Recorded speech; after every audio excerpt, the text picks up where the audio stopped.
Here's a message to all college students. Peace rocks! I want to see you in the Global Peace Convention this December in the Philippines. Here at my school, at the University of Bridgeport in Connecticut, we know how to break down barriers. We're one of the most diverse campuses in all of America, but we are one family.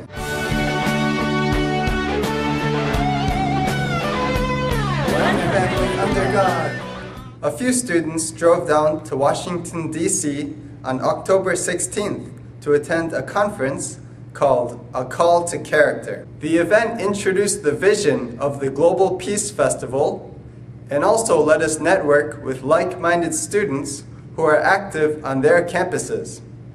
We got pumped on the spirit and we're ready for the Global Peace Convention in the Philippines this December.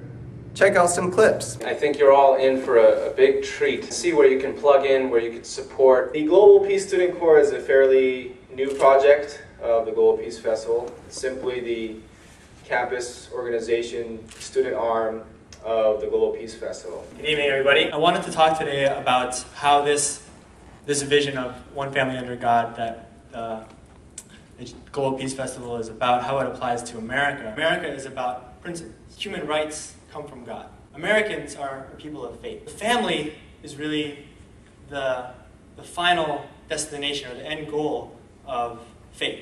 This movement seeks to begin a national conversation about the values that we as Americans want our nation to embody, and how we can live up to these values, both as individuals and as a nation. I've always cherished the fact that America was founded on the value of faith, that we were created to be one nation under God, whether we worship Him in a church, a mosque, a synagogue, a temple, or anywhere else. What Service for Peace tries to do is to actually raise that awareness and get Americans to actually be engaged.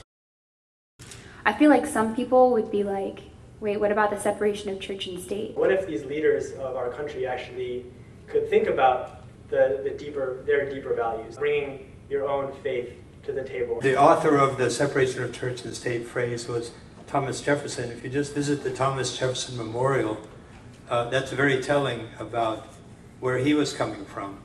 And it wasn't separating God from state or faith. You mentioned a little bit about how political issues can actually hurt the situation with the Islamic world and Christianity especially.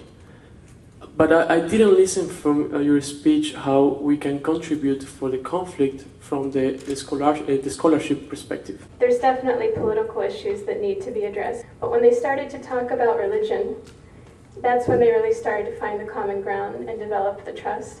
And I think after that trust had been established, they were able to go back and start discussing more of the political issues from a different, more cooperative framework.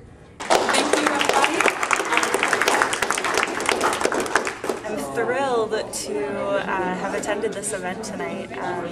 As a result of working with ICRD, I've come to realize that this global peace is actually possible, beyond rhetoric, beyond even treaties, but in action, in tangible ways that peace is possible, and that everyone recognizing their neighbor as God's family, and in that unity can happen and can come through faith, through the very foundations of our country, through the very foundations that are inherent with our moral beliefs and our moral commitments. Just confirming ideas that have been ruminating in my head and in others that it is possible. So anyways, it's been an honor to be here, and I look forward to more.